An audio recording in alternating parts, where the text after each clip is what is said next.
G'day, I'm Owen and welcome to the Pub Test. And this is the first episode in the official Pub Test podcast. So yes, you will be able to see this on YouTube as a video if you really want to see my face up on the screen. But on other platforms, you'll have the audio only. But don't worry for regular Pub Test followers, the regular videos will still be going up on YouTube. But the stories that are being told in this one are true crime, but they also leave many unanswered questions. So without further ado, let's go straight into our first case. We're going to Chicago, specifically the Washington Park public pool in 1982. Washington Park in Chicago has been a predominantly African American community for a very long time. In fact, even statistics that I looked at now said that that area was 98% African American. And yet in the 1980s, it was struggling a little with a bit of maybe social injustice. And the wealth really probably wasn't being shared with the African American community, and that created some problems. So there was crime. It wasn't that uncommon to be robbed on the street. And that's important to note when we consider the events that happened at the Washington Park public pool on Sunday, August 15, at 1 a.m. in the morning of 1982. A young couple, Jerry Hillard and Marilyn Green, were not swimming, it's said, but sitting up in what was known as the bleachers. In Australia, we would say the stands, but the seating area overlooking the pool. And what happened to them after that is a matter of major conjecture. Now, it's either one person came up to them, or perhaps two, and they were both shot. Jerry died almost instantly. Marilyn survived, but only for a short time after being shot in the neck. Who perpetrated this crime? There was a bloke swimming, William Taylor. Now, he wasn't by himself, though at one crucial part here, he was on his own. But we'll get to the other bloke a bit later. But William Taylor says he saw a man, Anthony Porter, go up and shoot both Jerry and Marilyn. And he said he had to make himself inconspicuous as Anthony Porter took off out of the swimming pool area. Well, who was Anthony Porter? He was a 27-year-old African-American person. Now, so were the two victims as well. So this was not a racially motivated crime. But Anthony Porter, interestingly, had robbed someone only a couple of weeks before near the Washington Park pool. And so when the police hear the name Anthony Porter, well, they think this is an open and shut case. And so they go and pick him up. And the prosecutors, considering this crime, decide that they are going for the death penalty.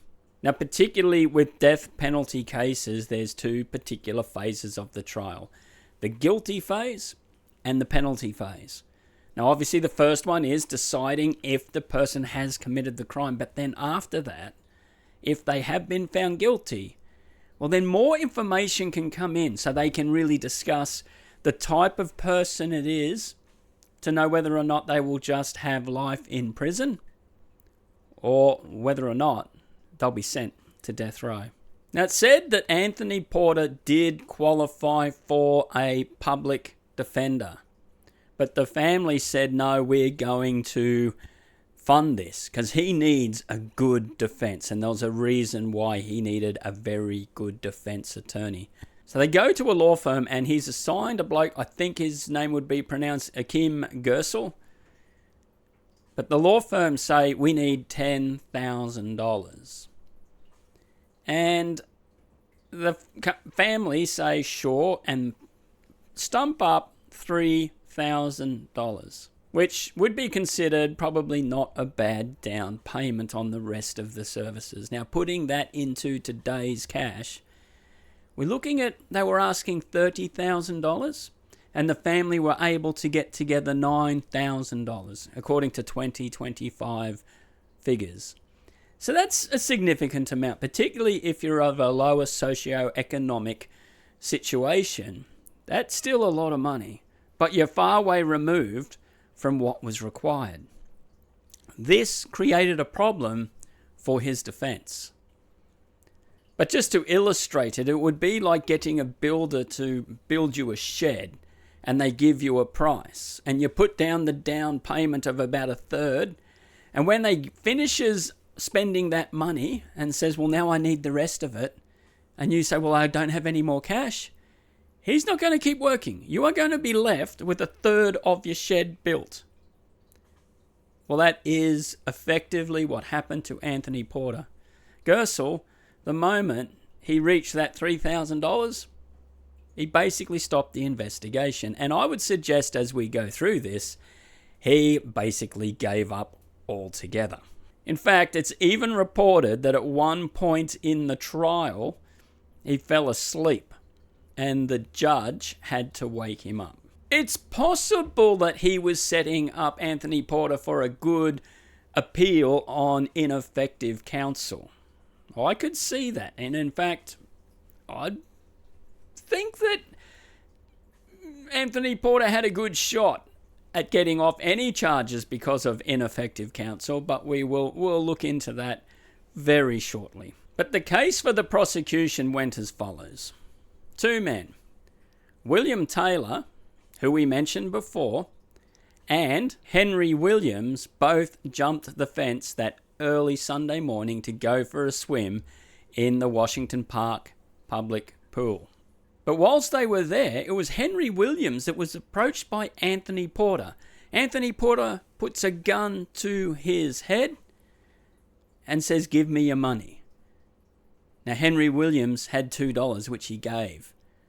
But then he said, I've had enough of this, and he gets dressed and jumps back over the fence, leaving William Taylor in the pool. Now, for some reason, William Taylor says he continued swimming even after his mate had just been robbed. But then William Taylor saw Anthony Porter walk up the bleachers, up the stands, and then shoot both Jerry and Marilyn. But as stated, Marilyn survived this initial attack. She had 2 shots to her neck, and she did not survive much longer after this. But a policeman came in to that pool area, and nearby he stopped the bloke who was running away, and he maintains it was Anthony Porter. But he frisked him down and found no weapons, so he let him go.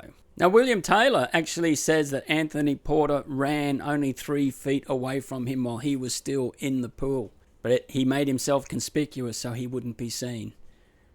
And probably understandable if he had just seen this bloke shoot these 2 people up in the bleachers. But Henry Williams and William Taylor both identified Anthony Porter in a lineup and said, yep, that's the bloke we saw. Now, the case for the defense rested on basically 3 witnesses, or 3 people at least brought for testimony.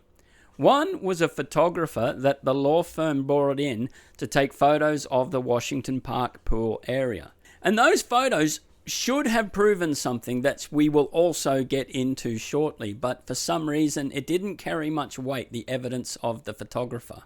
But they bring in a bloke called Kenneth Doyle, who said he was at Anthony Porter's house, or rather I should say Anthony Porter's mother's house, and him and Anthony were drinking. And they went out on the porch and were drinking till about 2:30 a.m., which means he could not have been at the Washington Park pool.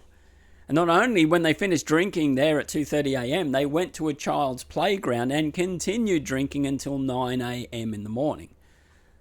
So there was no chance it could have been this bloke. But then for some bizarre reason, even though it would seem beneficial, they brought in someone else who slightly contradicted this testimony. And that was Georgia Moody, who was effectively a brother-in-law to Anthony Porter.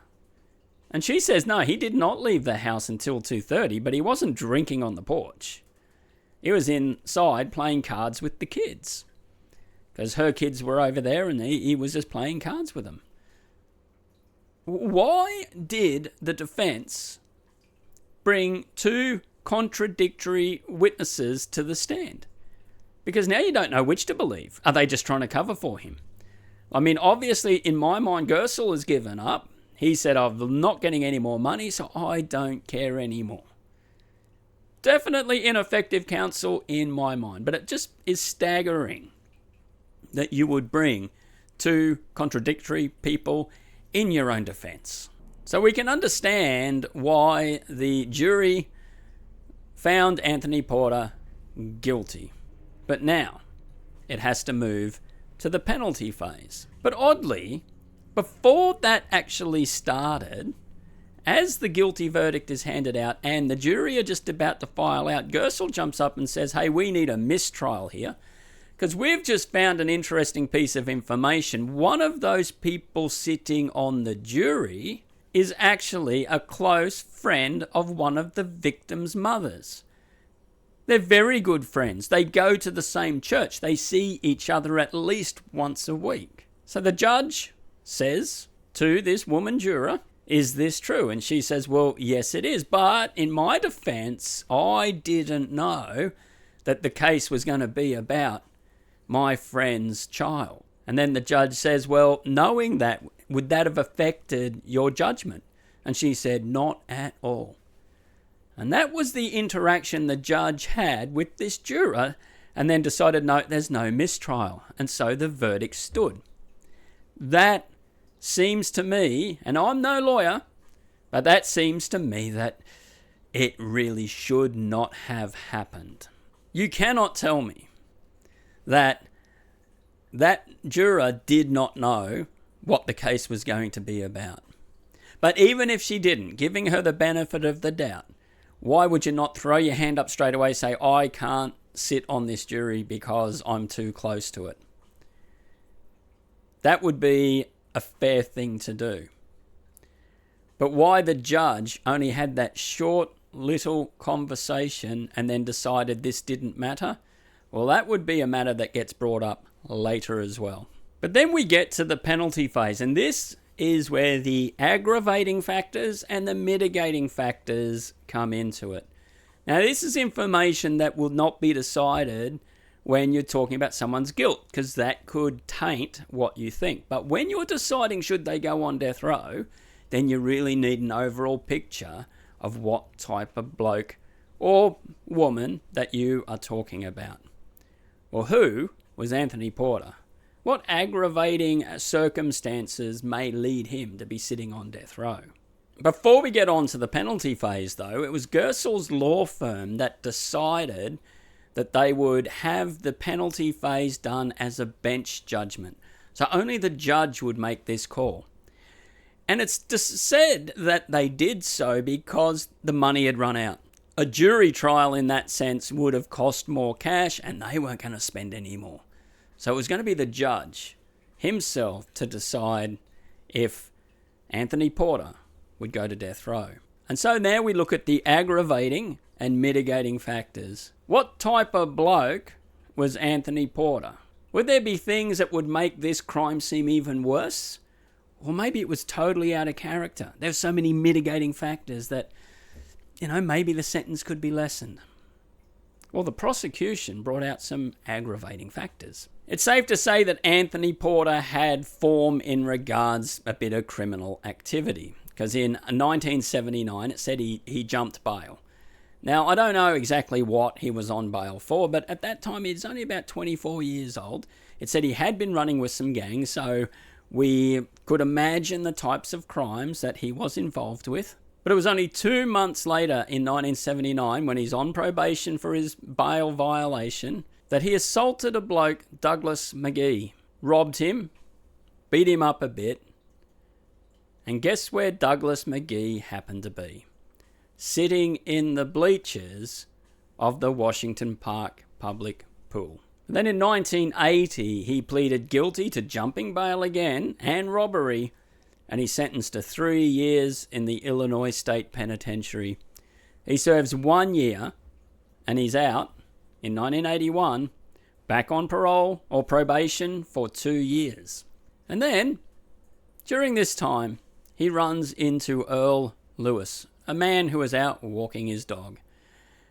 Don't know the exact details, but Anthony Porter decides to kick the dog. So Earl isn't happy and confronts Anthony Porter. Anthony Porter pulls out a gun, holds it to Earl's head, and pulls the trigger. Earl, though, managed to recoil backwards just as the gun was being fired, and so he only got a graze on his forehead. Now, Anthony Porter pleads guilty to aggravated assault. Now, how he's not locked up at this point in 1982 is beyond me.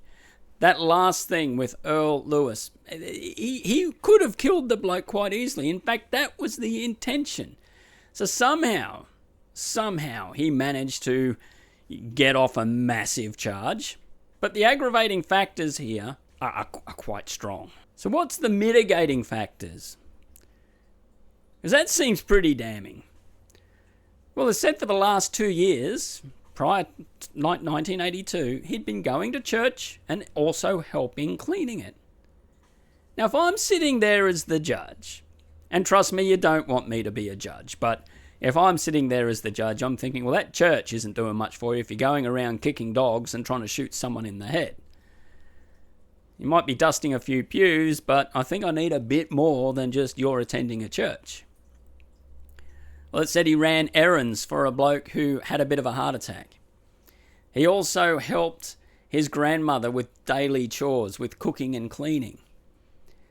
And another mitigating factor was that he grew up in one of the projects. His mother was a single parent, and he had 8 other siblings. So she did her best in raising all these kids. And then finally, they say, if he's given a chance, he could be a half-decent human being.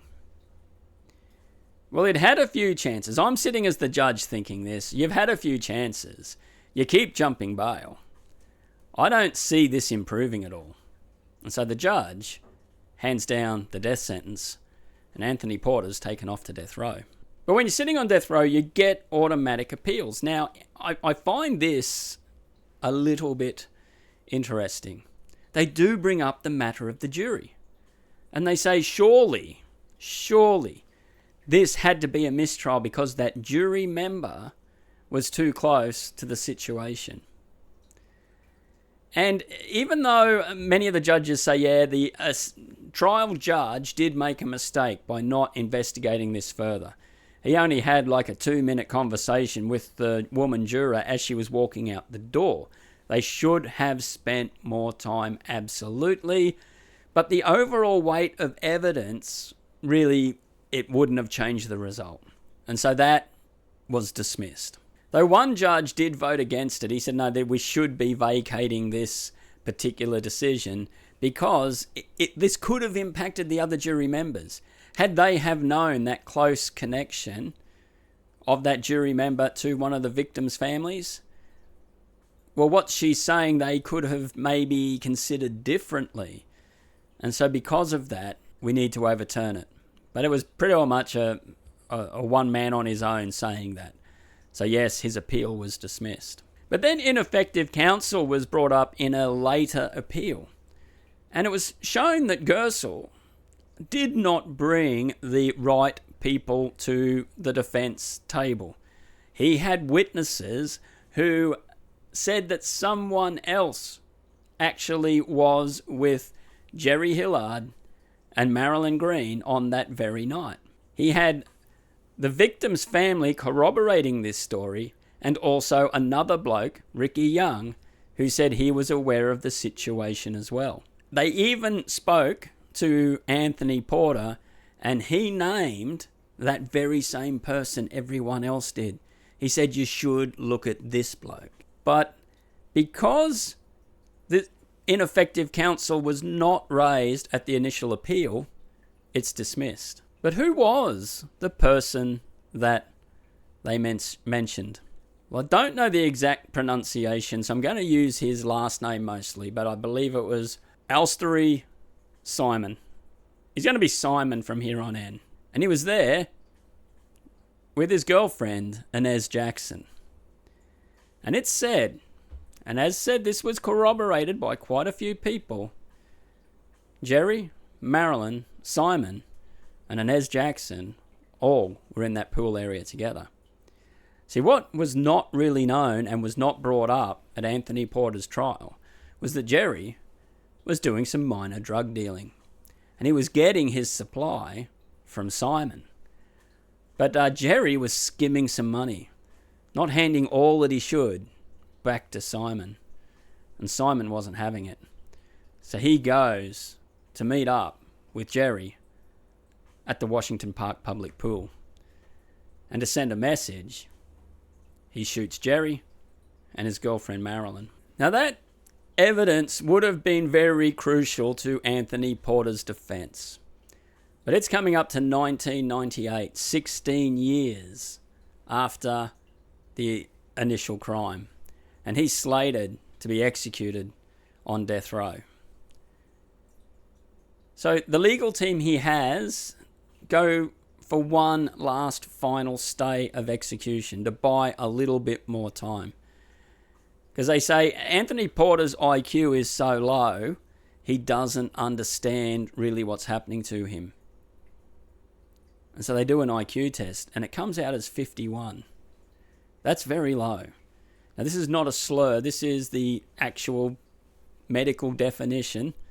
That is severe mental retardation. It means that you could barely read at a grade 1 or 2 level, and not just because you don't necessarily need to be able to read to be a smart person, but this means if you were trying to learn it, you would really struggle to do so. But also you would struggle socially, and with so many basic things that you could do in life, you'd be unable to do. Now, I would say, considering the crime spree that Anthony Porter had been on previously, I don't think his IQ was that low. But if I was on death row and I wanted to buy some time and they said, you got to do an IQ test and this is the reason why, I might be able to get the number down a bit lower so that I could have that stay. And many of you out there might say, oh, and you wouldn't even have to try that hard to do so. But you get my point. And I think that's what happened in this case. But what was not really known, there were things happening behind the scenes. Because he did get this stay of execution. Firstly, there was a professor, David Protess. He was working at a university or college, and he got his students to reenact this crime. And he was also involved with the Innocence Project, and he'd taken an interest in this particular case. And what they found when they reenacted it, so they had people playing the two victims, they had someone playing Simon, and also the bloke in the pool. And what they found out is the bloke in the pool, William Taylor, could not have seen the crime occur. See, it was blocked. And they also said where the attack occurred, the lights that were shining would have been shining towards him. And it would have been dark up in the bleachers as well. So not only did he not have line of sight, even if he did, he wouldn't have seen a thing.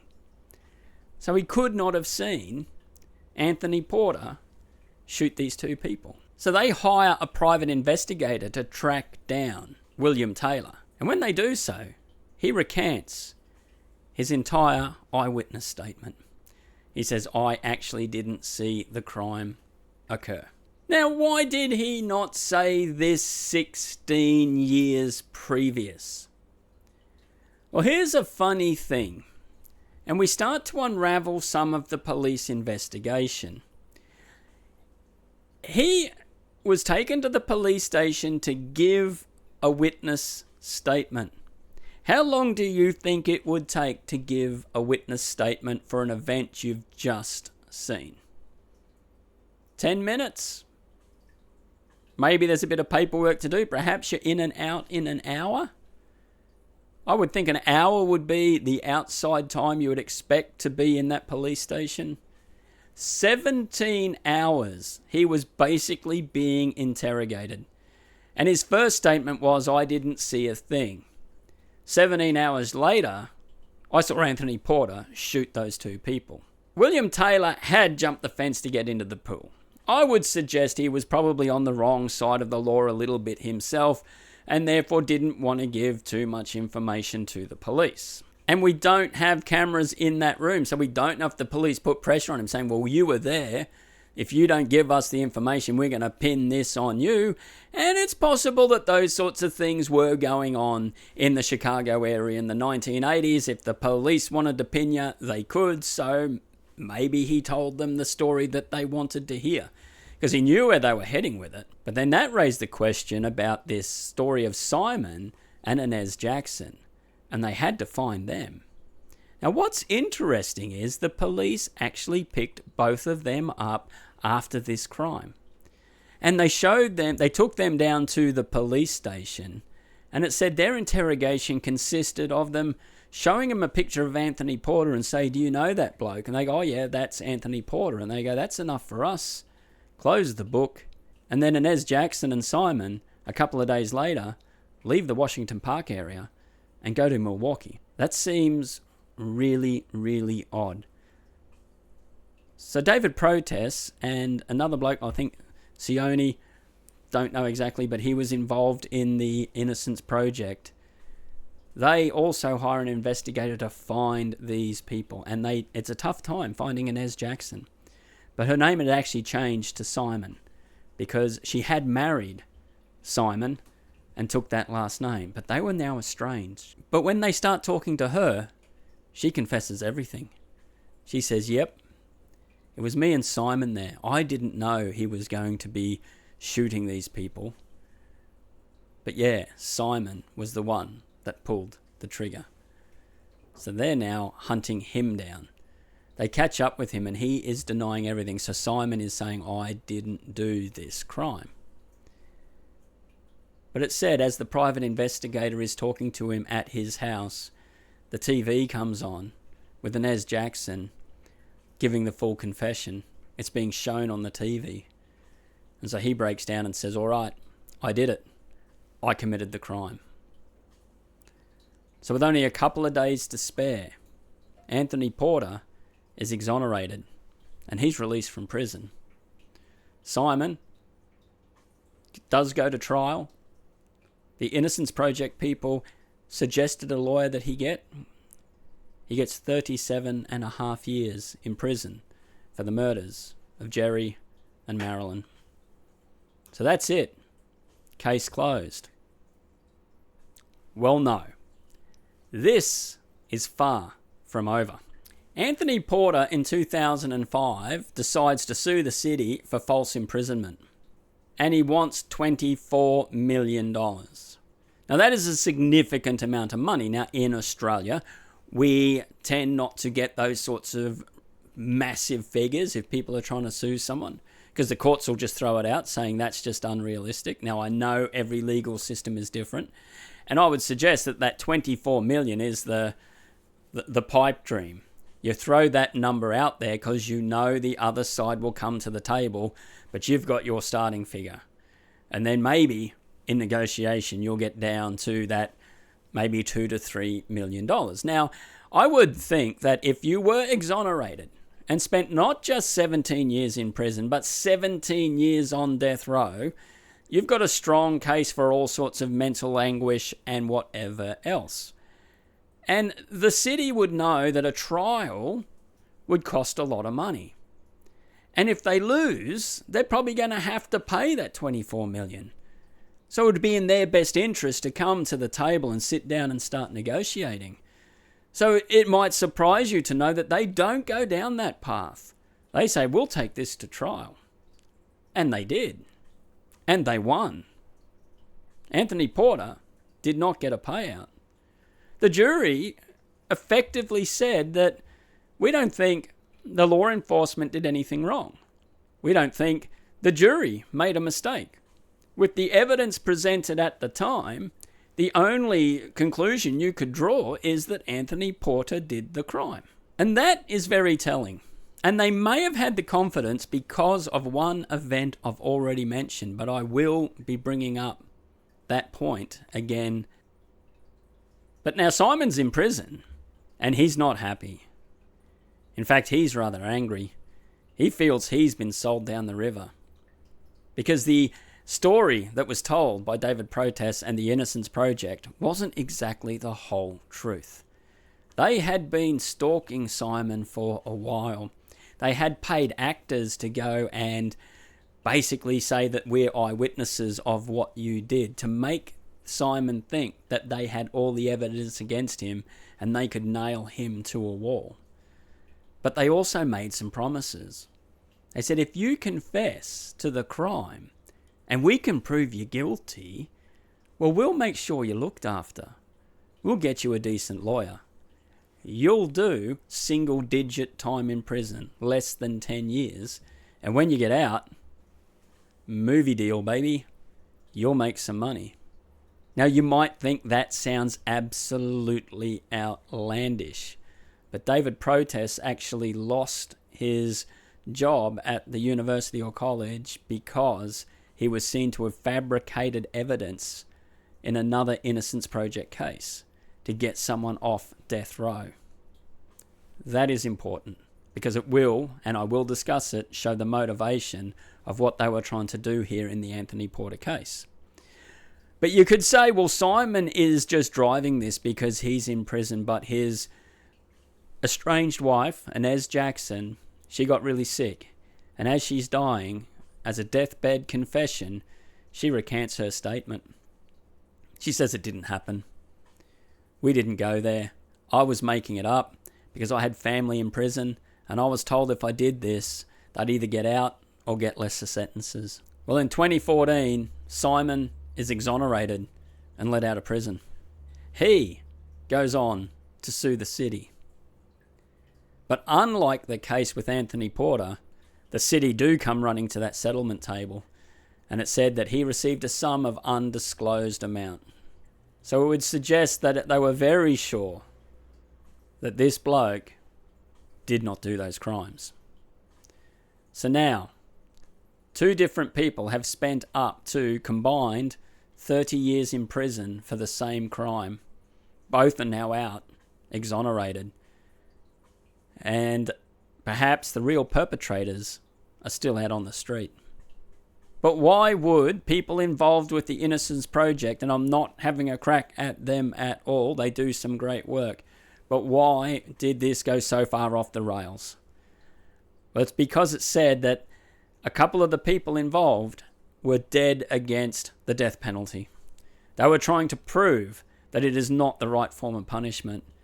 And so if they could find any case, if they could somehow get people off death row and get them exonerated, it would put pressure on the authorities to abolish it. Well, it did work. In 2011, in Chicago area, the death penalty was abolished. Prior to that, the governor had commuted all sentences of people on death row to life in prison. Yes, it did affect the professional lives of a couple of people, but they may think, well, the ends justifies the means. But you may be scratching your head as to why Simon got the payout and Anthony Porter didn't. Well, it all goes back to that police officer who said he stopped a bloke who was nearby being Anthony Porter. That proves he was on the scene. His track record wasn't great. Unfortunately, Anthony Porter passed away in 2021, so he's no longer able to defend himself. But Marilyn was still alive when the policeman turned up, so whoever was nearby had to have committed the crime. But we are depending on the policeman being correct in identifying Anthony Porter, and that the police force themselves weren't just trying to stitch this bloke up. So there are still questions. But there is a documentary, A Murder in the Park, that covers this case in great detail. Now, I have not seen that documentary, I will just have to say. But I believe they lean towards the fact that Anthony Porter was actually guilty and a guilty man was released from death row. And Simon served about 16 years in prison as a totally innocent man. And why? Again, to highlight the dangers of the death penalty by the Innocence Project. Now this is a real tricky one. And when I asked, does it pass the pub test? Could Anthony Porter have actually committed the crime? Well, yeah, he could have. And if the policeman was correct in identifying him, then I would suggest that he did. But it's also possible that Simon and Inez Jackson were actually there. There were so many people that pointed the finger immediately towards him. And even the other people that corroborated that they were meeting up with them in the Washington Park public pool. But for whatever reason, the authorities don't consider that to be the actual solution. But I could also see how a totally unknown person in all of this just happened to be there and shoot them. Because the other detail, Marilyn was robbed of her jewelry and money. So there is a likelihood that someone comes up, starts robbing Marilyn. Jerry's there, intervenes, defending his girlfriend. The bloke pulls out his gun, shoots Jerry, and then Marilyn after that, and then takes off and disappears. I would suggest that the fence around the Washington Park public pool wasn't that hard to scale, because people seem to do it all the time. But I'd be interested to know what you think of this case. Which of the scenarios do you think really does pass the pub test? I could easily see how Anthony Porter could have done it, because I believe my first suggestion there and the third one with the robbery probably match him very, very well. But if you are listening to this on YouTube Music or maybe some other platform, don't tell YouTube. Check out the pub test on YouTube itself. Also, if support the channel in some way, or with a comment or a like or a subscribe. And if you've got some interesting cases like this one that really make you think, that really leave some questions that need to be answered, well, send them my way and I'll put them to the pub test. But as always, thank you so much for watching and for sharing this content wherever you are doing so. I'm Owen. You've been watching or listening to the pub test, and we will see, or you'll listen to me on the next one.